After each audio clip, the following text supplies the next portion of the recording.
Hey folks, welcome back to the Dungeon Dive. Daniel here. I hope you're doing well, and if you're not, I hope you are soon. Okay, today we're taking a look at the new Horrified, and this is the Dungeons and Dragons themed Horrified. And I think this game is pretty cool. So I've played the original Horrified, the Universal Monsters one, and I think that's a fantastic game. I think that's a perfect gateway to kind of the co-op, hobby, tabletop gaming world. I love that original Horrified. I have also played the World of Monsters version, and that one I did not like at all. There were quite a few rules ambiguities with the main bosses that you were fighting that just prevented me from having fun with the game. And that one just really fell flat. But the Dungeons and Dragons one I think is pretty good. However, I think there is a kind of a missed opportunity here, and they could have made one very easy to implement change that would have done a lot to kind of expand the theming of Dungeons and Dragons, and it wouldn't have added any kind of complications or anything. And I'll talk about what I think that change should have been a little later. Let's take a look at the back of the box here. So a cooperative game against the most iconic monsters of Dungeons and Dragons. So in this game, the bosses are a red dragon, a displacer beast, a mimic, and a beholder. And so this says here, delve below the city of Waterdeep into the most nefarious dungeon of all. Beholder, displacer beast, mimic, and red dragon are terrorizing Undermountain. Your team of heroes must defeat them by completing each creature's unique challenge. Adventure again and again, or adjust the difficulty by facing a new group of monsters every game. So one of the things I do really enjoy about these Horrified games is the board. They always put a really cool picture on the back of the board, so when you open your box, you're greeted with this awesome image, and I absolutely love that. And I think all of the games have a really nice look. And that's especially true with the board. I think the boards for these games really pop. And I also like the price point, and I like the ease of play. Yeah, these are just mostly great games. Of course, I've only played the one, but I've heard the others are good.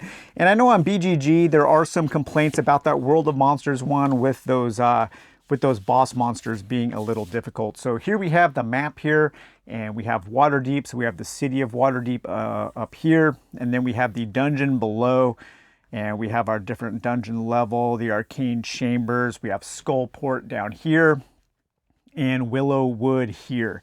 So I think this looks really cool. There are some teleportation chambers in each area, so you can teleport from each area. And there are also some secret passages that the monsters can't take, that the heroes can take.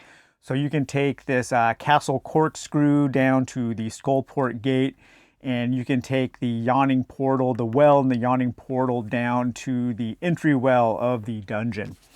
And so here we have our boss monster sheets. So there are 4 different bosses in this game. We have the mimic with a little treasure mini game, so you can find the mimic and make sure you can attack the mimic before it attacks you. We have our displacer beast, and you will be putting items on this displacer beast and then rolling a d20. So one of the things this game does different is it does introduce a d20 system, kind of like D&D. And you have to match the number that you roll with an item that you've placed on the beast in order to find the real beast and defeat it. And the Displacer Beast is one of the enemies that the game does recommend you use for a starter game. So we'll place him over to the side. We also have a red dragon, and the red dragon is kind of the big complex boss that you can fight in this game. And it's a multi-stage part where you have to do a little puzzle, and then you have to find the dragon's lair in order to destroy the dragon. So we'll place him off to the side. And the other monster that the game recommends for your first game here is the Beholder. And the Beholder has all of their eye stalks with different abilities, and you will roll on a random chart to see what kind of power that the Beholder uses. And you have to lop off, you have to destroy each of the Beholder's tentacles in order to defeat the Beholder. So we will place them over there. So the game comes with 5 different heroes to play. We have the Wizard, the Cleric, the Fighter, the Rogue, and the Bard. And another thing that this game does that's a little bit different and kind of adding to that kind of character variety that we typically find in a game of D&D is the hero's special abilities are randomized. So in the other games of Horrified, each character had a special ability or two that they could trigger by taking a special action. Well, here when you take your special action, you will roll your d20 and you will do what it says. So there's a chance that you might fail on your special action, or you might gain a really cool special action if you roll a 20, and you would also gain a perk card. And then there are 3 other items. Now the chances for each of them are the same on each character. So we have a 2 to 8, a 9 to 15, and a 16 to 19 for what you roll, or your modified roll on the d20 in order to trigger that ability. I will set up this game here. We weren't not going to do a whole gameplay, but I'll set up this game using 3 characters. This is the game I was playing last night with the rogue, the fighter, and the cleric. And we also have our town folk. So each of the Horrified games, has these civilians, and these civilians are one of the threats that you have to manage. And these civilians will come out on the board, and then they need to be escorted to a certain area by the heroes. And when they are escorted, they are removed from the board, and then you gain a perk card, which are cards that give you special abilities. And they are very squishy. They are very easy for the enemies to kill. And every time a citizen is killed, the terror track goes up. And if it ever reaches that last spot, that's one of the ways that the game can end. You also move the terror track up every time a hero dies, and then they just come back. So that's the main penalty. That's the main way that the game can lose. This is the area where I think there was a real missed opportunity, because one of the things, especially in D&D 5e, especially in modern D&D, one of the things that a lot of the players like to do is fighting minions. And I think that they could have swapped these civilians out for different enemies that you could fight on the board. And that would have gone a long way to make this game feel more like D&D, and to a long way to make it feel different than the other Horrified games. It would have made the D&D theme, I think, pop a lot more than just relying on the standard mechanism of rescuing the civilians. You know, we have 4 different areas. We have Waterdeep, we have the dungeon, we have Skullport, and we have over here, we have Willowwood. Each one of those 4 areas could have had, 3 different enemies that they could have come out with the cards, and they could have roamed around their area. In Waterdeep, we could have had, thieves or bandits. In the dungeons, we could have had goblins or orcs or something. In Skullport or in Willowwood, we could have had kind of magical enemies or maybe undead enemies. And the different enemies would have gone a long way to kind of bolster the theming of each area. And it could have added a simple little combat rule with a little simple reward mechanism for defeating the enemies. And we also could have had something like it where if there were too many enemies in one area, then that would be another way for the terror track to go up. And it's just, yeah. It's a real shame that they just decided to stick with this, because I think this one simple little change would have really elevated Horrified Dungeons and Dragons to something that I would wholeheartedly recommend. I think it's still pretty cool. I still like the game quite a bit, but I think that is a real missed opportunity. Let's take our hero minis here. So we have some of these components here. So each of the heroes does come with their own standee. And so we'll take our cleric, we'll take our fighter and our rogue there and place them on the board. These are randomizer tokens for when you need to find a lair. So you will randomize these and you will put those out on the board. And then you have to trade a certain number of items that have a value of 3 or higher in order to discover the lair. And that's mainly used for the red dragon. The red dragon also uses these kind of little like Tetris-like pieces, these little sliding puzzle pieces that you will use on their board when you are using the red dragon as an enemy. We have this flame, what is this called? The fire up, I always forget the actual name of that, the frenzy marker. And so certain enemies will become frenzied and they might take 2 turns in a row. I believe when you are playing with the beholder and the displacer beast, that the beholder starts in frenzy mode, and that can move in between the 2 different monsters. Now these little X tokens, these are the cheapest tokens in the game, and I wish they would have given us something a lot more robust. I almost actually threw these away because they're really hard to see on the cheat sheet. And so these are used to put on the eyeballs of the beholder when you kill them. And these are really, really little flimsy X tokens. I think I will end up replacing those with some wooden tokens or some little plastic crystal tokens or something. And especially they're black, they're just hard to see. These are probably easily the worst component in the game. I think everything else is actually pretty good. Here we have our tracker, so we'll keep track of our terror track up there. And then we also have 2 small decks of cards. And I think, like I said before, I think the art in this game is really nice. It has a really good look, and I think that's also true about all the cards. So here we have our perk cards. And I love the way these look. These are really cool. And these are all represented, these all represent different NPCs that can help you. And the players will start with 1 perk card at the beginning of the game, and then there are more opportunities to gain more perk cards as you play. But they will give you special abilities such as add or subtract up to 4 from any player's D20 roll. Can be used on monster rolls. Skip the next monster phase. Any number of heroes may be placed at the yawning portal, so you can kind of call them back to the yawning portal there. Drist here, the current player takes 2 additional actions. That's awesome. You may reveal a layer, or you may move a monster to their starting location. So all kinds of different abilities. Let's go ahead and shuffle these up, and we'll draw our 3 starting cards. So the top will be the rogue, the next will be the fighter, and the cleric. So the rogue can summon any of the heroes back to the yawning portal. The fighter can, at the next D20 roll a player rolls, this hero phase is an automatic 20. So that's an automatic special ability, a really good special ability. And then the black staff here, choose a hero. Each other hero may give that hero up to 2 items. So you can kind of hoover up items for 1 character. We also have a card here, and this is the D20 card that we will consult when the beholder uses its special ability, and depending on what you roll, they will do that. I do like that. I think that is really cool. It makes the beholder kind of fun and random. You never know what the beholder is going to do.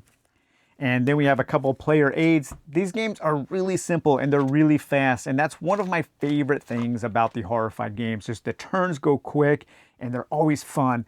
And so on the hero phase, each 1 hero will take up to 4 actions. And the number of actions is shown at the top left of the card. All of the heroes have the same number of actions in this version, and that's 4. They can move, they can guide a citizen, they can pick up, they can share, they can advance. That's how you deal with the bosses. They can defeat a boss, they can take their special action, or they can reveal a layer token. And then the monster phase, you will put new items out on the board, you will draw an event card, and then the monsters will move and attack. And that's basically it. You do the same thing over and over again. And then we have all of our event cards. And the event cards, these will tell you how many items come out, and the items get placed in the various random locations. They will tell you which monsters move, and they will tell you some kind of special thing that the monsters will do on their turn. And these all have a really cool art too. I love the vibrant colors that these Horrified games always use. They just always look great on the board. And every time we play, if I play with new people, everybody always comments how cool this game looks, or how cool the Horrified games look. And I just love that you can buy games like this just at Target now. You can actually get good mass market games. I think the Horrified games have really kind of set the new standard of what people should expect from a mass market game that you can pick up at Walmart or Target or something like that. Let's see. So the rogue starts in the sword and sextant. And this is one of the things about the games, is trying to find all of the locations when you're first learning. The sword and sextant is down here in Skullport, just off camera, so I'll put the rogue down here. And the fighter starts in the Hall of Heroes, and the Hall of Heroes is over here in the dungeon. And the cleric starts at Castle Waterdeep, which is up here in Waterdeep. And then we have our bag here, and these are all of the tokens. And this is kind of the main thrust of the game, the main mechanism of the game, is you have all of these different items. And the items are separated into 3 different categories. We have physical items, we have magical items, and we have mundane items.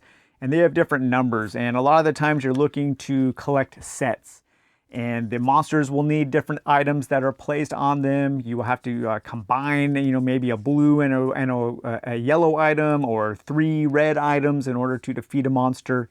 And so one of the main things you're trying to do is to collect these items and then use them to defeat the monster. You can also use these items to defend against a monster attack. So at the beginning of the game, we randomly deal out 12 items. So 1, 2, 3, 4, 5, 6, 7,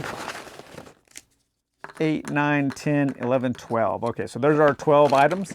And then these items, they tell you where they go. And so you kind of have to do a little hunt and peck here in order to find all of the various locations where these items go. So I'm going to do that now. Okay, so all the items are set up. We have a couple items up here at the House of Wonder, one at Castle Waterdeep, one at Skull Manor, one in the Hall of Heroes, one in the Goblin Bazaar, and so on. And so now let's take our monster mini. So we have the mini for the Displacer Beast. We have the mini for the Mimic we're not using. We have the mini for the Red Dragon, which we are not using. And then we have the mini for the Beholder. And I need to see where those get put out. Okay, so the Displacer Beast goes on Frenzy spot number 1. And so that will be at the Abandoned Camp. So the Displacer Beast goes into the Abandoned Camp. And the Beholder gets placed on Frenzy spot number 2, which is down here in Skullport on Skull Island, just off the camera to the south there of the map. And then we also have our 3d6, and those are used to trigger hits when the enemies attack, and also sometimes their special ability. And we do have our d20. And so, yeah, everything is now set up. And we can play a couple of example turns, starting with the Rogue, who is just off camera down here. Okay, so here's the Rogue at the Sword and Sextant. So the first thing I can do is I can go ahead and spend an action to pick up that item there, the Spellcasting Focus. And then I can take a couple points of movement here. Now, one of the other things I like about this game is a lot of the locations have a number associated with them. And the enemy, like the Displacer Beast, kind of is constantly moving around, and they're kind of hard to find. And so you're often told to roll a d20 and move an enemy to that random location. I think that's pretty cool. I do like that a lot. And it goes in with that theme of the Displacer Beast, and the Beholder can kind of move around as well. So that was one action. Let's see here. Let's go ahead and let's set up one of my special actions. So I'll take a special action with the Rogue. Let's see what they can do on their turn. A 1. Oh, no effect. Okay, so I lost that action. Let's take another one. A 5. Okay, share items with any and all heroes. So I could teleport this item to any hero that might need it. I'll just hold on to that. And for my last action, I will just move there. Okay, so after I've taken my turn with the Rogue, at the end of each hero's turn, you draw an event card. So let's see what happens here. So this is a citizen. So Oliver Stillwater comes out, starting in the Goblin Bazaar. Let me find Oliver Stillwater. Now if this was an enemy, and this is a goblin enters the dungeon, and then you could place this goblin in the dungeon, and then that would be something that the heroes would have to fight. That would have been so cool. This game would have been so much better if they would have just swapped the citizens out for some kind of minions for that kind of threat, rather than rescuing civilians as a threat, which are, that thing is in all of the Horrified games. So maybe this should be like the first Horrified game that they make an expansion for, a minion expansion that just adds that little kind of D&D layer to the game. But he comes out in the Goblin Bazaar, and he needs to get to Dead Man's Corner, which is over here in Skullport. So that needs to happen before he is killed by one of the monsters. Okay, a sea hag in Skullport who sells zombies in exchange for blood. So that's who Olive Stillwater is. And now we look at the enemies. The frenzied enemy goes, and the magical enemy goes. So the frenzied enemy is the Displacer Beast. I have the frenzied token on the Displacer Beast. And so they move 1 towards the nearest hero. And then if they can, they attack with 2 dice. Well, I can't get anywhere to the nearest hero, so I think the nearest hero is actually, 1, 2 to Skullport, because the enemies can use a teleportation portal. So I will move the Displacer Beast here, and then also magical enemies go, And I don't think any of the Displacer Beast or the Beholder is not does not follow that symbol there. You trigger the monsters depending on what icon they have, and you always trigger the Frenzied Beast if you have that Frenzied icon. So that's basically it for the monster's turn. Okay, so now it's the fighter's turn. So the fighter is over here in the Hall of Heroes. For the fighter's first action, I will pick up that item there. I will go ahead and roll up a random ability on their card here, a 5, immediately move to the nearest monster location. Okay, that's kind of cool. I like the way that the fighter works, because they can often move to the monster, thus causing the monster to stay in place and attack them instead. So that's pretty cool. So I can move to the nearest monster. 1, 2, 3, 4, 5, 6. Or 1, 2, 3, 4. So the Displacer Beast is closest. So I will move the fighter to the Displacer Beast using that teleportation circle. So now the fighter is here. That was my second turn there. So I have 2 more actions. Let's go ahead and place this on the Displacer Beast. So the way the Displacer Beast works is this row here, you need to place an item with 1 or more strength, and the strength is the number in the upper left. This row here, 2 or more. This row here, 3 or more. And then 4, 5s, and 6s can be placed on any row.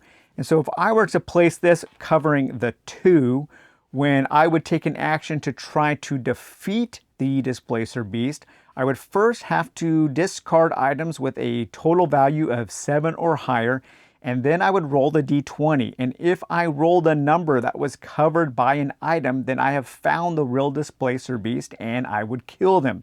And so if I were to take that chance right now, I would have to roll a 2, and I rolled a 17. And so the more items you have on the Displacer Beast card, the better chance you have of finding the real Displacer Beast and vanquishing them from Waterdeep.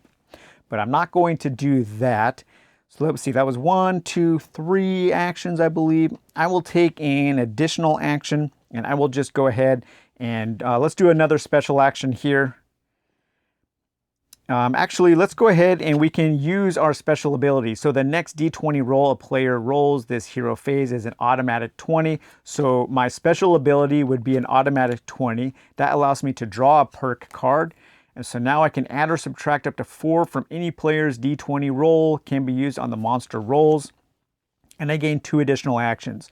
Let's go ahead and take another special action.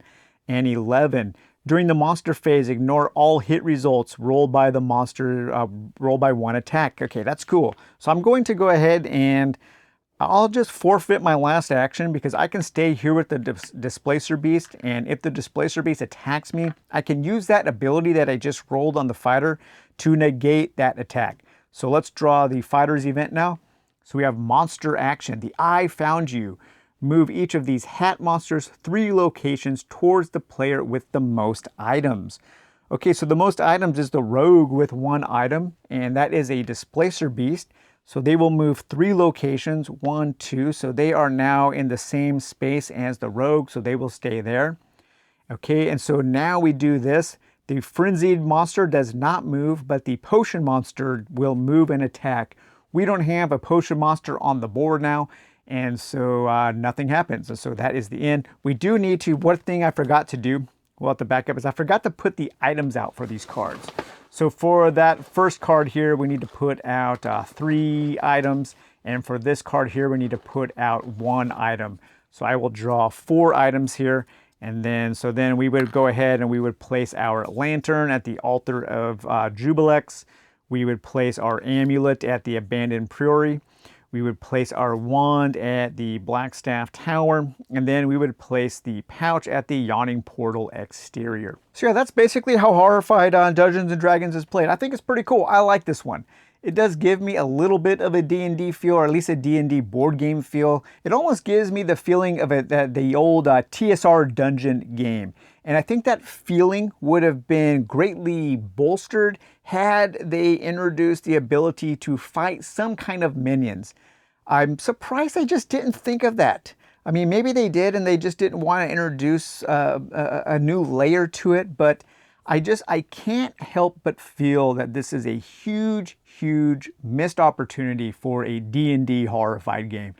Just the very simple thing of changing these civilians to minions that you could kill in order to get a reward would have made this feel more like a D&D board game. And I would love to see that in an expansion. I don't think there have been any expansions for any of the Horrified games, and that's probably because they are a more mass market oriented. But if they could put out an expansion for Horrified D&D with, a couple new bosses and some minion rules that you could use instead of the civilians, I think that would make this game fantastic. And with that, I could wholeheartedly recommend Horrified Dungeons and Dragons. As now, I think it's kind of a tepid recommendation. I think this game is fine. I like it more than the World of Monsters version. I don't think I like it as much as the basic Universal Monsters version, which I just think is a brilliant game. I absolutely love that. But it does play really quickly. It's very easy to teach. The games go fast. Everything looks great on the board except for these stupid little cheap little tokens here that you use to destroy the beholder. These really need an upgrade, but that should be easy to handle. But yeah, so I hope you enjoyed taking a look at Horrified Dungeons and Dragons, and we will talk to you later. Bye-bye.